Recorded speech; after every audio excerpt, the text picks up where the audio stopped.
Welcome back, everybody, to the second segment of the Locker Room Readout. I'm your gracious host, Irie Harris. That's Sapphire Blue, and Heather Flynn, along with us right now. We have a lot to dive into right quick, and as we alluded to earlier, regarding the foundation, along with diving into some of the more interesting teams in the NFL. What teams have not made it yet? What teams have more pressure on them? Who's hot? Who's not? A lot to dive into. But before we go into more of that, of course, we gotta pay the bills. So, Lakecrest Casino and Hotel. Get ready for this. Anybody listening right now looking for a relaxing getaway where you can play all day, skip the tedious grind of life? I think we all do, right? Then plan your getaway today now at Lakecrest Casino and Hotel, Ardmore's premier gaming destination, and let the winning begin. Featuring more than 1,000 of the latest games plus an array of amenities, including an incredible restaurant. I've had it. It's good. Exceptional retail experiences and a resort style pool. Lakecrest offers everything you need for an unforgettable escape and a winning experience. Book your stay today and go all in on one of the area's most exciting destinations. Lakecrest Casino and Hotel. Visit lakecrestcasino.com. That's lakecrestcasino.com. Sapphire. Boogie, boogie, boogie, boogie. Listen, I want to go back to something that maybe not a lot of our listeners are aware of is that you actually attended an HBCU college. Before we move forward and talk to Heather Flynn, who's the board member of the Dr. Julius B. Flynn Jr. Memorial Scholarship Fund, I want to ask you, why did you decide to go to an HBCU, and what do you think the difference was meant for you in your life attending and graduating from an HBCU college? Yeah, good question. Yeah. I'd say it was in my heart to attend a historical black college and university. Not only did my parents attend one and me one, but also it's kind of what I was raised on as well too. Families and friends, my peoples as well. Like I said, are huge. They really emphasize the importance of going to a historical black college university, and I decided to follow that suit, and I'm so happy I did. I went and I graduated from Prairie View A&M University, and it was beautiful. I knew that this could possibly, unless I were to move to a majority black city one day, like in Atlanta, I knew that that would more than likely be the last time in which I was not only around and part of the majority, but also just around so many like-minded people, all kinds of people. People think African Americans are homogenous. We're not the same. So I think it would have been it was a wonderful time which I was around a lot of many other great people. Young people were on the same boat, aspiring dreams and aspirations, just wanting to go out and just chase whatever we put our mind to. You got engineers, you got aspiring directors, in film media. You got aspiring businessmen who want to have Fortune 500 companies, and we're all on this tiny campus just pushing each other to make each other great. That's wonderful to hear because it kind of really aligns with the mission of the Dr. Julius B. Flynn Jr. Memorial Scholarship Fund. And with that said, we want to bring back our special guest tonight, Heather Flynn. She is a board member with Dr. Julius B. Flynn Jr.'s Memorial Scholarship Fund. And just want to jump right into it. Heather, talk about the origins of the scholarship fund, where you're at, just share, educate with our listeners what it is and why it's so important to you.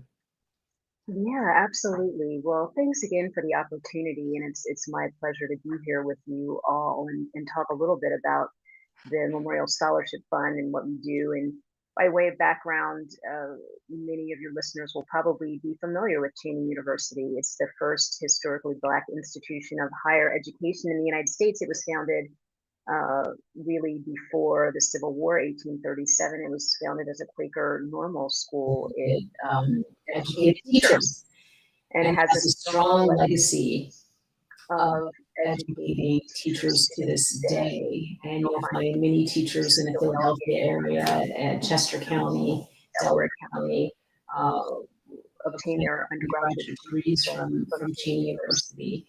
My My father father taught taught there there for for 42 42 years years before before retiring. retiring. Wow. He He was was also a also a football football coach, coach. and anyone Anyone familiar familiar with the with the legacy legacy of of Cheney Cheney University University knows knows that that some some of of the the most most renowned renowned coaches in ACA or anywhere else came from Cheney University, got their starts there. So Vivian Stringer, for example, Billy Joe, John Cheney, all got their start at Cheney University. And Cheney University, I'm so glad to hear you mention the legacy of HBCUs in terms of the NFL. Of course, Andre Waters went on. He was a Cheney University athlete that my father actually coached. He went on to become a Philadelphia Eagle. As just one example. And so we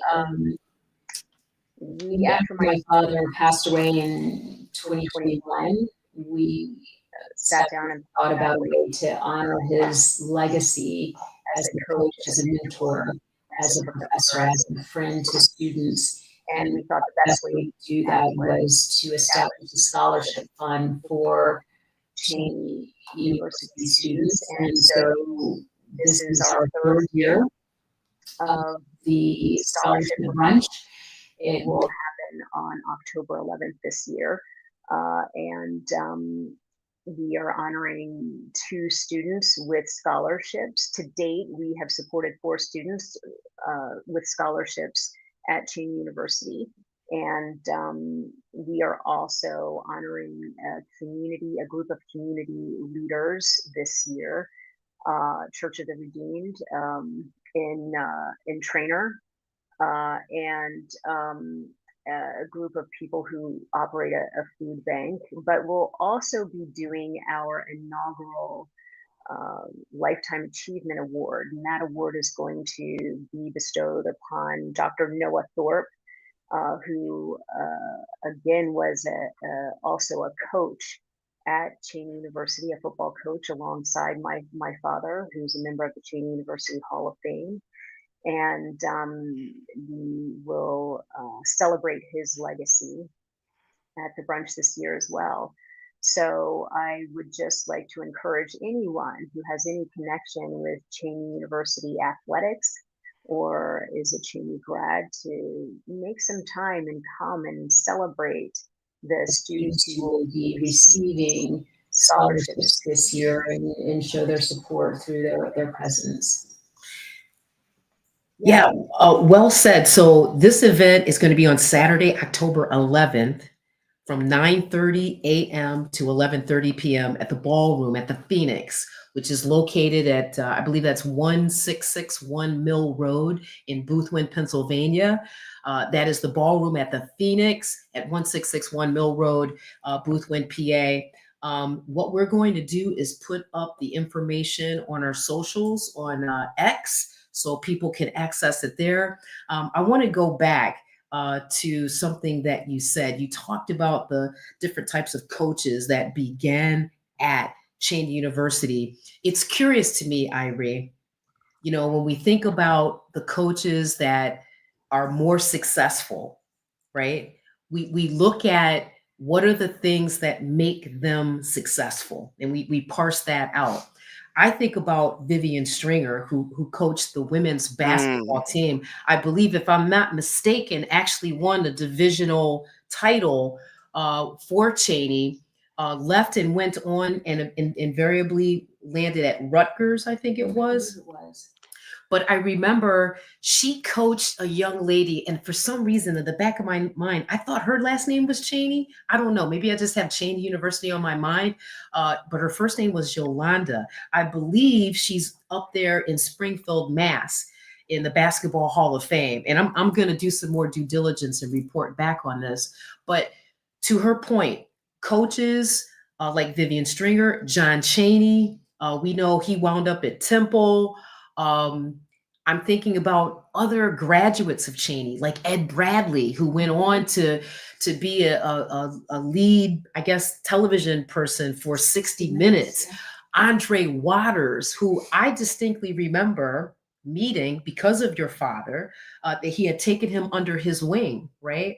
And he became a very above average player, I will say that, with the Philadelphia Eagles playing for his home team. Like, there's something to be said about legacy and history at HBCUs and the contributions that graduates from these universities make, not just in sport, but in different areas, in different businesses in our country. So, Heather, give us some final thoughts. Anything else you want people to know about the Dr. Julius B. Flint Jr. Memorial Fund?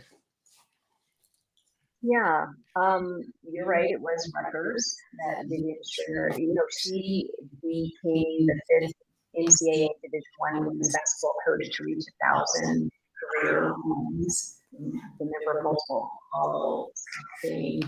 And I think I just wanted to underscore that, because I think women are finally getting the recognition they deserve in athletics, both at the NCAA level of the NCAA college sports, but also professional sports. And she was and continues to be at the trailblazer, so it's worth underscoring.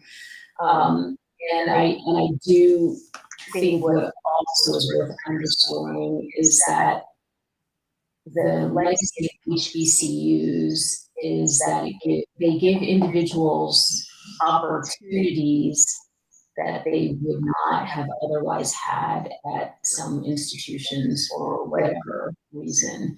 And I think a lot of talent would be overlooked or lost if it weren't for HBCUs, not only in athletics, but across the board. You mentioned Ed Bradley, for example, and there are countless others. But I think it really is an example of the legacy that we hope to continue on behalf of our father, who really emphasized tapping into the potential of all his students.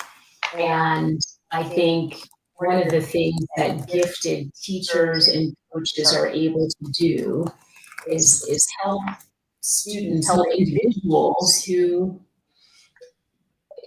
others might not see their potential, but they're able to find it, they're able to uncover it, they're able to put people in touch with their own abilities and help individuals unlock these abilities to be superlative in whichever area they choose, or whichever area they are talented. And so I think that is what we hope to be able to continue. And what we do is quite modest. I mean, look, when you think about it,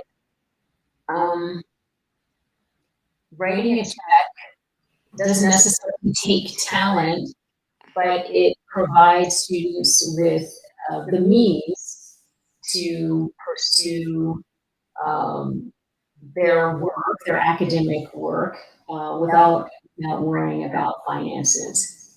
And so that's the work that we choose to do through this scholarship opportunity, but also to build and encourage and build a network of people who can continue to benefit from the work that my father's done, if only in this one narrow way. All right. Thank you, Heather. We appreciate that. And thank you again. Yep. Yes, Fire? Well, I was going to say, while she was talking, I wanted to check. It was Yolanda Laney, and there's a connection. She was a basketball legend at Cheney University. There's a connection with her being a type of mentor to one Dawn Staley, right? And she organized basketball leagues in Philly, which Dawn Staley, as a young kid, played in those leagues. So we talk about how, as different as young people think they are, and they've done everything, you got to know your history and how you connect the dots from present to past, and why people like the Dawn Staleys are able to shake and move in the spaces that they're moving in because of the history, the people that came before them, like a Yolanda Laney, who was coached by a Vivian Stringer, and so on and so on. And so Dr. Julius Boston Flynn is definitely one of those people that created a pathway of success, not only for athletes, but for students as well. And this Memorial Scholarship Fund is one of the ways that his family is honoring that legacy, right? So again, the third annual Dr. Julius B. Flynn Jr. Memorial Scholarship Brunch for anyone in the Philadelphia area, or if you're visiting the Philly area, will be on Saturday, October 11th from 9:30 a.m. to 11:30 p.m. at the Ballroom at the Phoenix in Boothwyn, Pennsylvania. Again, check out our social, especially our X. We have this ticket information available for you to support them. If you can't attend, please contribute something. We tithe in church, folks. Instead of maybe not buying a six pack, buy 3 bottles and the rest throw them some bones, y'all. This is a worthy cause. All right. Listen, Heather Flynn, thank you. Thank you so much for joining our show, educating us about this incredible, incredible event. It's the 3rd annual, y'all. Okay. So, Irie, I'm going to bounce it back to you for the balance of our time, and we're going to jump back into some football. All right. Thank you, Heather. We appreciate you. Thank you. Okay. We have a couple of minutes left in the segment right now. So we thank you all for staying ahead, waiting, for sports to come back in. It is back. Oh The wait, Buffalo. is this when I get to talk about my brand new Shador Sanders jersey that I got? Take Is away, this, please. this what I'm saying? Listen, so y'all, I went down to the team store with my cousin Heather and was searching around for a gift for one of my uncles.